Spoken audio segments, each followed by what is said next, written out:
नमस्कार, चित्तौड़ दर्शन में समाचार में आपका स्वागत है। नजर डालते हैं आज के समाचार में। आखिरकार कहां जाते हैं 10 और 20 के नए नोट? ग्राहक चक्कर लगाते रहते हैं विभिन्न बैंकों के, लेकिन जब उन्हें आवश्यकता होती है तो 10 और 20 के नए नोट नहीं मिल पाते हैं।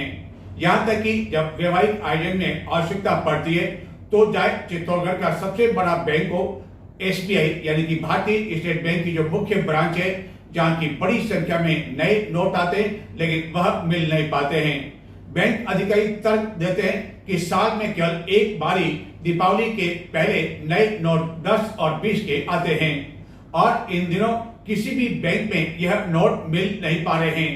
यह बात अलग है कि जब नए नोट आते हैं तो बैंक के जो संबंधित अधिकारी हैं अपने रिश्तेदारों, अपने स्टाफ एवं वीआईपी को बांट देते हैं, फिर चाहे उनके बैंक के ग्राहक इधर उधर भटकने के लिए क्यों न मजबूर होते रहें।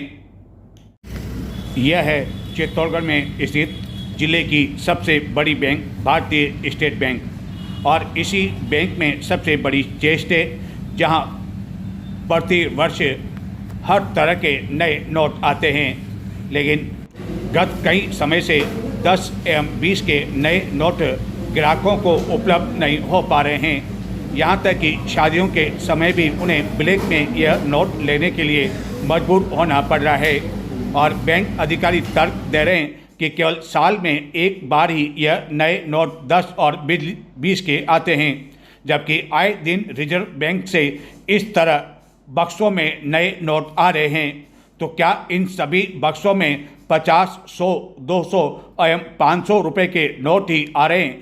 आखिरकार नए नोट 20 और 10 के जा कहाँ रहे हैं? ऐसा भी नहीं कि केवल भारतीय स्टेट बैंक में ही ग्राहकों को गत कई समय से 10 और 20 रुपये के नए नोट उपलब्ध नहीं हो रहे हैं, बल्कि यदि अन्य बैंकों की बात करें तो वहाँ भी यह हाल है।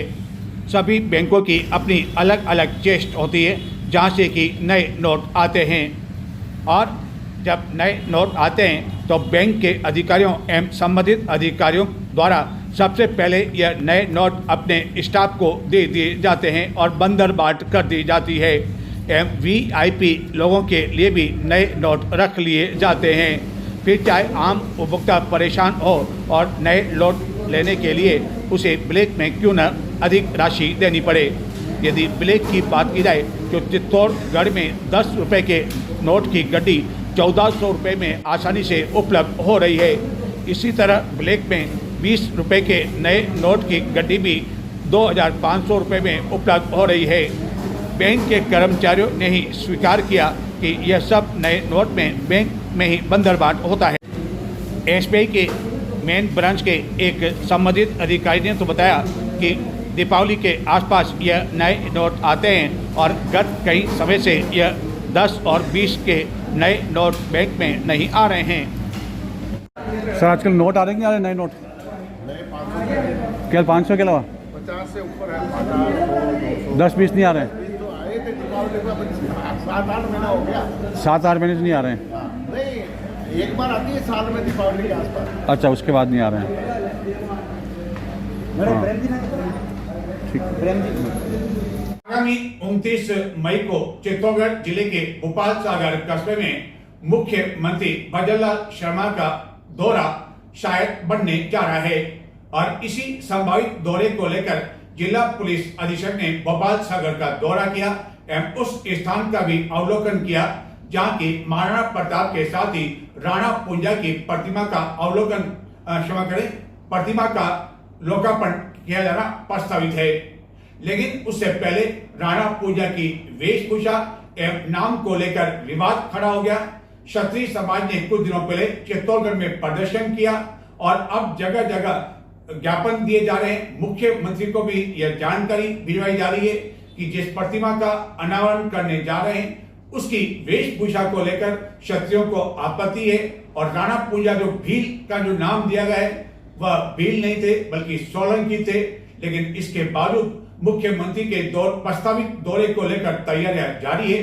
अब देखना यह है कि अब जो कम समय बच गया है, ऐसी स्थिति में जो प्रतिमा वहां लग चुकी है उसे भी अब बदलना संभव नहीं है। तो क्या ऐसी स्थिति में मुख्यमंत्री का दौरा बनेगा या नहीं, और यदि बनेगा तो आखिरकार क्षत्रिय समाज क्या विरोध करेंगे या वह इस बात के लिए राजी हो गए हैं कि जो हो गया वह हो गया, लेकिन जो उनके वंशज हैं उन्होंने कहा कि यह गलत है और जो कुछ प्रतिमा लगाई गई है वह उनके अनुसार नहीं लगाई गई है। बताते हैं आखिरकार क्या है पूरा यह मामला और क्या चल रहा है। इस बारे में हमने राणा पूंजा के वंशजों से भी मोबाइल पर बातचीत की और जानने का प्रयास किया कि राणा पूंजा भील थे या राणा पूंजा सोलंकी थे। चित्तौड़गढ़ जिले के भोपाल सागर कस्बे में आगामी 29 मई को राजस्थान के मुख्यमंत्री भजन लाल शर्मा द्वारा महाराणा प्रताप के साथ ही कंधे से कंधे मिलाकर उनके सहयोगी रहे राणा पूंजा की प्रतिमा का लोकार्पण का कार्यक्रम प्रस्तावित है। इस प्रस्तावित कार्यक्रम को लेकर सभी तैयारियां गत 2 दिनों से जोर शोर से चल रही है एवं दोनों ही प्रतिमाएं यहां स्थापित की जा चुकी है। इंतजार केवल अनावरण का है, लेकिन इस अनावरण के कार्यक्रम से पहले जो राणा पूंजा की प्रतिमा लगाई गई है उसको लेकर विवाद हो गया है। विवाद एवं उनकी वेशभूषा एवं नाम को लेकर है, जिसको लेकर क्षत्रिय समाज चित्तौड़गढ़ में प्रदर्शन कर चुका है एवं अब जगह जगह कस्बों में ज्ञापन दिए जा रहे हैं। मुख्यमंत्री तक भी यह विरोध की आवाज़ पहुंचाई जा चुकी है। क्षत्रिय समाज का कहना है कि राणा पूंजा भील नहीं थे बल्कि वह सोलंकी थे और जिस वेशभूषा में यह प्रतिमा लगाई गई है वह भी गलत है। और इस प्रस्तावित तैयारियों के बीच जिला पुलिस अधीक्षक सुधीर जोशी भी गुरुवार को भोपाल सागर पहुंचे एवं उस प्रतिमा को भी देखा, जिसको लेकर क्षत्रिय समाज आपत्ति व्यक्त कर रहा है। महाराणा प्रताप और अकबर के बीच कई वर्षों तक जो लड़ाई हुई उसके बारे में अधिकांश लोग जानते हैं। महाराणा प्रताप के संघर्ष में कई सहयोगी उनके साथ रहे, जिसमें उनका प्रिय चेतक घोड़ा भी शामिल है और उनका एक महत्वपूर्ण साथी उनका और भी था जिसने कदम से कदम मिलाकर उसका साथ दिया और साथ देने वालों में शामिल थे राणा पूंजा सोलंकी। और सोलंकी के साथ ही कई सैनिकों ने कंधे से कंधा मिलाकर महाराणा प्रताप का हर लड़ाई में साथ दिया एवं गोगुंदा से आगे कभी भी मुगल सेना को नहीं आने दिया और उसमें काफ़ी अधिक योगदान राणा पूंजा को लेकर रहा। लेकिन उनकी जाति को लेकर कई बार कोई न कोई विवाद सामने आ जाता है और अब भी यह विवाद एक बार पुनः खड़ा हुआ है। चित्तौड़गढ़ जिले के भोपाल सागर कस्बे में लगाई गई उनकी प्रतिमा को लेकर महाराणा प्रताप के साथ ही उनकी प्रतिमा लगाई गई है, जिसका अनावरण आगामी 29 मई को राजस्थान के मुख्यमंत्री भजन लाल शर्मा द्वारा प्रस्तावित है। लेकिन अनावरण के इस कार्यक्रम से पहले उनके वंशज एवं क्षत्रिय समाज जो प्रतिमा लगाई गई है उसकी वेशभूषा एवं जो नाम लगाया गया है उसको लेकर आपत्ति व्यक्त कर रहे हैं एवं चित्तौड़गढ़ में विरोध प्रदर्शन कर चुके हैं, जिसके बाद जगह जगह ज्ञापन दिए जाने का सिलसिला बना हुआ है एवं मुख्यमंत्री कार्यालय तक भी यह जानकारी पहुंचाई जा चुकी है। चित्तौड़गढ़ में जब प्रदर्शन किया गया तो पानरवा से यहां आए उनके वंशज ने बताया कि यदि इसी प्रतिमा के अनुसार अनावरण किया जाता है तो क्षत्रिय समाज इसका हर संभव विरोध करेगा। अब सवाल यह उठता है कि इतने कम दिनों में क्या यह पुनः प्रतिमा उसी अनुरूप बदली जा सकती है जिसको लेकर क्षत्रिय समाज मांग कर रहा है। लेकिन जानकार बताते हैं कि इतने कम समय में अब नई प्रतिमा जिसकी मांग क्षत्रिय समाज कर रहा है वह बनना संभव नहीं है। तो क्या ऐसी स्थिति में मुख्यमंत्री इसका अनावरण करेंगे या नहीं, इस पर अब सवालिया निशान लगने लगा है। और यदि उनके द्वारा अनावरण किया जाता है तो ऐसी स्थिति में क्षत्रिय समाज का क्या रुख रहेगा, क्या उनके रुख में कुछ परिवर्तन हुआ है या नहीं, इसको लेकर सभी ने मौन धारण कर। इस पूरे मामले को लेकर हमने पानवरा पानरवा के शासक रहे राणा पूंजा के वंशज भंवर परिषित सोलंकी आदि से भी जानने का प्रयास किया कि आखिरकार हकीकत में क्या है। एवं इन सभी वंशज का कहना था कि वह राणा पूंजा सोलंकी ही थे और इतिहास में इस बात का उल्लेख है। लेकिन यह सब कुछ वोट बैंक की राजनीति है जो कि अपना अपना पार्ट निभा रही है।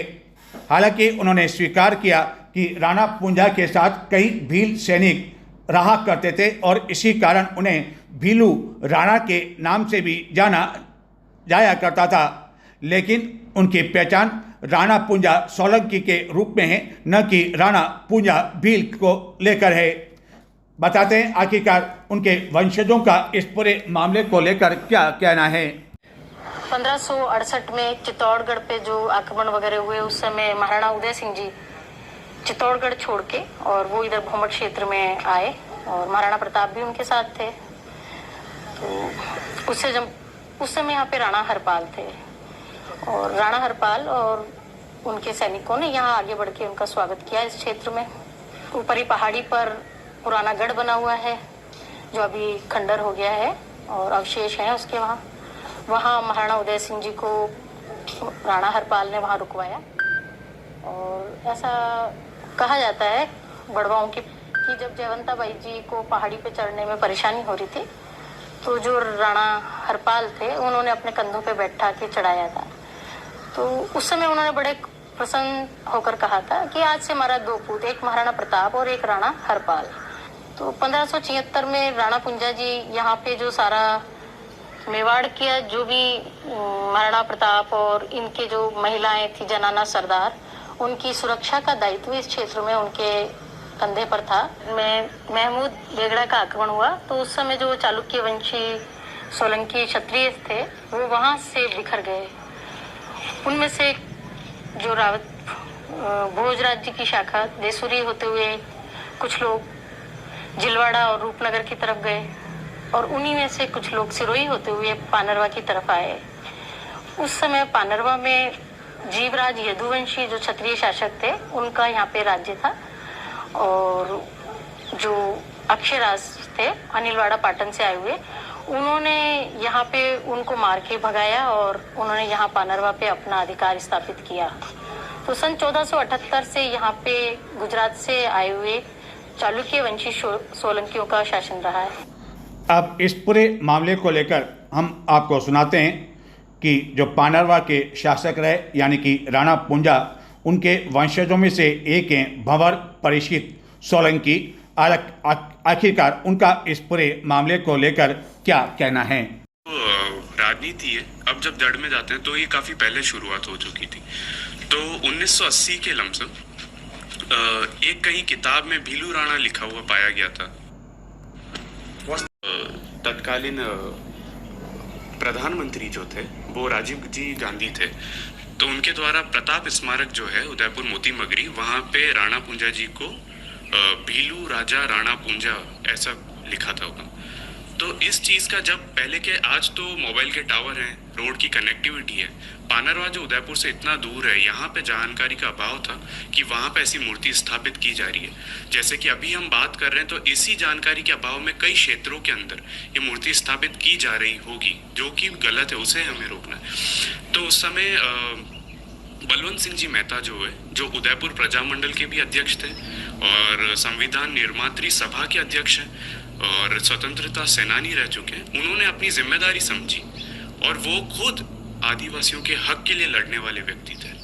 तो उन्होंने कहा कि ये गैर जिम्मेदाराना बात है। उन्होंने एक खत लिखा था कि ये गैर जिम्मेदाराना चीज़ है, इससे जो मेवाड़ की एकता है, जिस एकता के तहत मेवाड़ का जो राज चिन्ह है, उसके ऊपर एक तरफ एक भील सैनिक और एक राजपूत सैनिक को दिखाया गया है, क्योंकि उन्होंने मिल के साथ में अपना लहू जो है इस मिट्टी के लिए बहा है। अब उसकी भी लोगों ने अलग मतलब निकाल दिया है कि एक तरफ राणा पूंजा जी, एक तरफ महाराणा प्रताप। आपको ये कहीं भी लिखा हुआ नहीं मिलेगा। उस मोनोग्राम, वो मोनोग्राम ही 18वीं सदी में बना है कि उसमें एक तरफ राणा पूंजा जी हमारा, उसमें सिर्फ लिखा है एक तरफ एक भील सैनिक है, एक राजपूत सैनिक, जो मेवाड़ के संघर्ष को दर्शाता है मुगलों के प्रति। कि राणा पूंजा जी जो हैं, जो हल्दी घाटी के योद्धा हैं वो एक सोलंकी राजपूत हैं और उन्हें भील बताना बहुत ही बड़ी गैर जिम्मेदाराना हरकत है। यह आने के बाद उस मूर्ति के नीचे से भीलू शब्द हटा दिया गया, वहां सिर्फ राणा पूंजा लिख दिया गया। फिर बात ठंडी हो गई, कुछ समय फिर बीता, फिर कुछ लोगों ने राजनीतिक रोटियां सेकनी शुरू करी। तत्पश्चात इसके कुछ 8 साल बाद एक हलचल वापस हुई। इस बार हलचल बहुत बड़ी थी। पानरवा में निजी खाते की एक मगरी है जो अभी मेरे ग्रैंडफादर साहब दाता हुकुम राणा साहब मनोहर सिंह जी के खाते हैं। उनकी खुद की निजी जमीन के ऊपर जेसीबी रातों रात घुमा के और मूर्ति स्थापना करने का प्रयास करा गया था उस समय की सरकार और प्रशासन द्वारा। बहुत तरह के लालच, लोभ दिए गए कि अगर आप ये मूर्ति लगवाते हो तो आपको ये मिलेगा, वो मिलेगा। पर राणा पूंजा के वंशज बाबर परिषद सोलंकी ने इस बारे में काफ़ी विस्तार के साथ जानकारी दी कि पहले किस तरह यह परिस्थितियां उत्पन्न हुई और बाद में कुछ सरकार ने भी इसमें रोटियां सेकने की कोशिश की, राजनेताओं ने भी राजनीतिक रोटियां सेकने की कोशिश की। लेकिन कुल मिलाकर उनका यह कहना था कि भ्रामक प्रचार गत कई समय से किया जा रहा है राणा पूंजा को लेकर, और काफ़ी वर्षों पहले एक प्रतिमा उदयपुर में लगी थी, उसके बाद से ही यह विवाद किसी न किसी रूप में सामने होता रहा है। लेकिन उन्होंने कहा कि वह पूरे दावे के साथ कह सकते हैं कि राणा पूंजा भील नहीं थे बल्कि वह सोलंकी थे, जिन्होंने कंधे से कंधा मिलाकर महाराणा प्रताप का साथ दिया। उनकी वीरता की मिसाल आज भी पानरवा में गूंजती है। पानरवा के लोग बताते हैं कि किस तरह राणा पूंजा सोलंकी ने किस तरह महाराणा प्रताप का साथ दिया। समय समय पर पानरवा में जब कार्यक्रम आयोजित किए जाते हैं तो राणा पूंजा सोलंकी के रूप में ही आयोजित किए जाते हैं, न कि राणा पूंजा भील के नाम से यह कार्यक्रम आयोजित किए जाते हैं। गौरी का आयोजन भी पानरवा में किया जाता है और उस समय भी राणा पूंजा सोलंकी को याद किया जाता है, उन्हें क्षत्रिय राजपूत योद्धा कहा जाता है। अलबत्ता अब देखना है कि एक बार जो फिर से यह विवाद हुआ है, उस विवाद के बीच भोपाल सागर में जो प्रतिमा स्थापित हुई है, जिसकी वेशभूषा को लेकर क्षत्रिय समाज लामबद्ध हो चुका है, क्या वह कोई बीच का रास्ता निकालेगा या जिनके द्वारा यह आयोजन हो रहा है वह बीच का रास्ता निकालने के लिए क्या राजपूत समाज के पदाधिकारियों या उनके वंशज राणा पूंजा के सोलंकी के जो वंशज हैं उनसे बातचीत करेंगे। इस बारे में आगामी 1-2 दिनों में तस्वीर पूरी तरह से स्पष्ट हो जाएगी, क्योंकि जब इस तरह का कोई विवाद सामने आता है तो कम से कम मुख्यमंत्री स्तर के कोई भी मुख्यमंत्री हो वह इस कार्यक्रम में जाने से कतराते हैं। लेकिन बीच का रास्ता यदि 29 मई से पहले निकल जाता है तो शायद मुख्यमंत्री इस प्रतिमा का अनावरण कर सकते हैं, यानी कि महाराणा प्रताप और राणा पूंजा की प्रतिमा का। इस बीच इस पूरे मामले को लेकर शुक्रवार को उदयपुर में संभागीय आयुक्त से राणा पूंजा के वंशज के साथ ही क्षत्रिय समाज के एक प्रतिनिधि मंडल ने मुलाकात की एवं 2 टूक शब्दों में चेतावनी दी कि यदि राणा पूंजा की जो प्रतिमा लगाई गई है उसमें वेशभूषा में बदलाव नहीं किया जाता है तो क्षत्रिय समाज न केवल इस कार्यक्रम का बहिष्कार करेगा बल्कि विरोध भी किया जाएगा। अब देखना यह है कि क्षत्रिय समाज के इस बहिष्कार एवं आंदोलन की चेतावनी के बाद क्या मुख्यमंत्री आते हैं, और यदि आते हैं तो प्रशासन के लिए अपने आप में यह एक बड़ी चुनौती होगी कि इस कार्यक्रम को बिना किसी विरोध और विवाद के समाप्त करवाया जाए। इस विवाद के बीच राणा पूंजा के वंशज एवं क्षत्रिय समाज के एक प्रतिनिधि मंडल ने शुक्रवार को उदयपुर में संभागीय आयुक्त प्रज्ञा केवल रमणी से भेंट की और उन्हें इस संबंध में एक ज्ञापन दिया। हम इस पर आपत्ति दर्ज कराने के लिए आज संभागीय आयुक्त के साथ से मिले और इस पर अपनी आपत्ति दर्ज कराई है और हमें आशा ही पूर्ण विश्वास है कि प्रशासन इस विरोध को और इतिहास विकृतीकरण के बारे में जानकर जरूर से ही इस कार्यक्रम में राणा पूंजा जी की जो भील वेशभूषा की मूर्ति है उसको तुरंत प्रभाव से या तो उसमें चेंज करेगा इतिहास अनुसार या फिर उसे उसका अनावरण नहीं करेगा। तो हमारे साथ में संगठनों के पदाधिकारी के साथ में आए तो हम प्रशासन को ये कहना चाहते हैं कि वो जो हम निवेदन कर रहे हैं इसे माने, अन्यथा जो क्षत्रिय समाज है वो जरूर से इसका जबरदस्त विरोध करेगा और अगर जरूर कोई भी अशांति होती है तो उसका पूर्ण जिम्मेदार प्रशासन की होगी। धन्यवाद। नजर डालते हैं कुछ और समाचारों की ओर, लेकिन संक्षिप्त में देखते रहे चित्तौड़ दर्शन।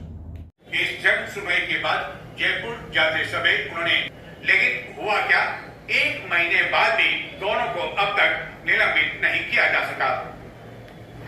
सत्ता चाहे कांग्रेस की हो या भाजपा की, यदि आपकी भाजपा के नेताओं से अच्छी पहुंच है और आप उनका पूरा ख्याल रखते हैं तो वह आप पर पूरी तरह से मेहरबानी करने में कोई कमी नहीं रखते हैं।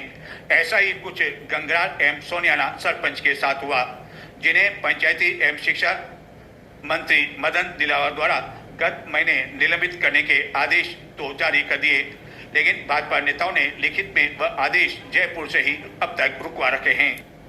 तो ये थे आज के चित्तौड़ दर्शन पर 18 मई को यह समाचार प्रमुखता के साथ दिखाया गया था कि शिक्षा मंत्री लगभग 1 महीने पहले चित्तौड़गढ़ जन सुनवाई के दौरान आए थे और जाते समय उन्होंने गंगरार और सोनियाना का आकस्मिक दौरा किया था एवं वहाँ की सफाई व्यवस्था को देखकर काफ़ी अधिक खपा हुए थे। उन्होंने गंगरार की सरपंच के साथ ही सोनियाना सरपंच को भी निलंबित करने के आदेश दिए। अन्य पर भी कुछ की पर गाज गिरी, लेकिन मंत्री द्वारा दिए गए आदेश के बाद जयपुर से किसी तरह के कोई लिखित आदेश नहीं आने पर चित्तौड़ दर्शन द्वारा यह समाचार प्रमुखता के साथ दिखाया गया था। अधिकारियों द्वारा यह जानकारी दी गई कि लिखित में आदेश नहीं आने की वजह से दोनों को निलंबित नहीं किया गया। जांच पड़ताल की गई तो ज्ञात हुआ कि भाजपा के एक नेता द्वारा जयपुर से ही इन दोनों सरपंच के निलंबन के आदेश रुकवा दिए गए, जिसको लेकर प्रमुखता के साथ यह समाचार दिखाए जाने के साथ ही शिक्षा मंत्री एवं राजस्थान के मुख्यमंत्री को भी इस समाचार के बारे में एक्स पर यह पोस्ट किया गया था एवं उन्हें भी इस पूरे मामले को लेकर अवगत कराया गया। और आखिरकार यह समाचार दिखाए जाने के बाद गंगरार एवं सोनियाना के सरपंच को निलंबित करने के लिखित में न केवल आदेश आ गए बल्कि इन दोनों को निलंबित भी कर दिया गया, यानी कि चित्तौड़ दर्शन की खबर का एक बार पुनः असर हुआ। तो ये थे आज के समाचार। अब मुझे आगे दें। नमस्कार।